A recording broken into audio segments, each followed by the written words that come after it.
Welcome to the channel. I am William and I am from Sweden. It's been a while since I made a YouTube video, actually a few years, and it feels pretty strange to talk to the camera, but hopefully I will get used to it. Anyways, this is the Sony A7S3 and this is a 3.5-year-old camera, and the question is this a camera to buy in 2024? Well, I just did.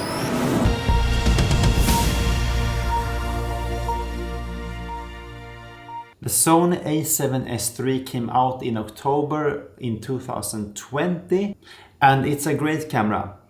Filming this I'm using the Sony A7 III and that has been my main camera since I think 2019, and I've been using it for both videos and photos. And it's a great camera for that. But at the end of last year I started to feel this strong urge of getting back into filmmaking after a few years of mainly taking photos. So I thought to myself, what camera should I buy? And I started to make some research. A good friend of mine recommended the Sony A7S III and I went into YouTube and I stumbled onto this YouTuber, as you probably know of, Teppo Happoja. I probably said that wrong, I'm sorry. But I found his video when he was talking about the Sony A7S III in 2023, I think. And he had some really good points. I mean, no matter if there will be a Sony A7S IV in a few weeks or a few months, it won't change the fact that this is a great camera. And as fun as it is with new gear and new tech and everything, the most important thing isn't which camera you have, but what you are doing with what you have and what you're creating and your creativity. With saying that though, there is a huge jump from the Sony A7 III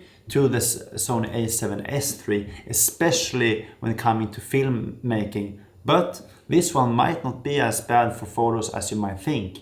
And it has a really nice... nice sound. For as long as you're not going to make huge prints or upscale your photos, I think this one will work fine for that as well. With saying that, I will probably keep the A7 III for photos, and it's always great to have a backup camera as well. This will be my main workhorse for 2024, my new camera. It's something that I will be able to grow with for the whole year and further beyond. And I'm so looking forward for the content that I will create with this camera during this year of 2024.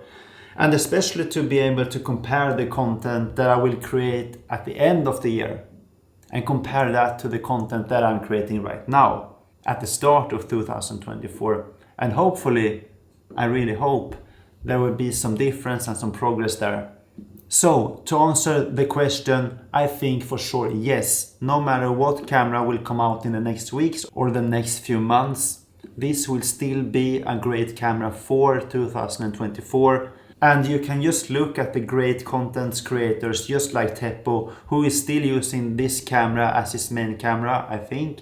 But all of the videos that he and many others have been creating with this camera, it's pretty obvious that you can create some fantastic high quality content with this camera, and if it's good enough for them, it will for sure be good enough for me. And I'm super stoked and I'm so happy and I'm grateful that I got the opportunity to invest in this camera. With saying that though, at least here in Sweden, it almost goes for the same price as when it started, as when it came out 3.5 years back. But with the Christmas sale and the Sony discount as they have right now, I still think they have it. I did manage to get a discount on this one, and that felt good. So considering that, especially, I think this was a great buy. So that was everything for this video. I must confess it felt pretty strange to talk to a camera again, or at least it felt pretty hard. It's way harder than it looks when you look at other YouTubers who just do it so natural. As with most things, I guess it just comes down to practice. This was fun though, and thank you so much for watching. I'm really looking forward to see you in the next video. Hur börjar man ens?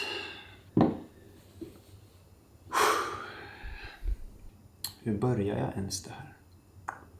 Nej, jag måste ha lite till. Okej. I mean, that sound. and I still love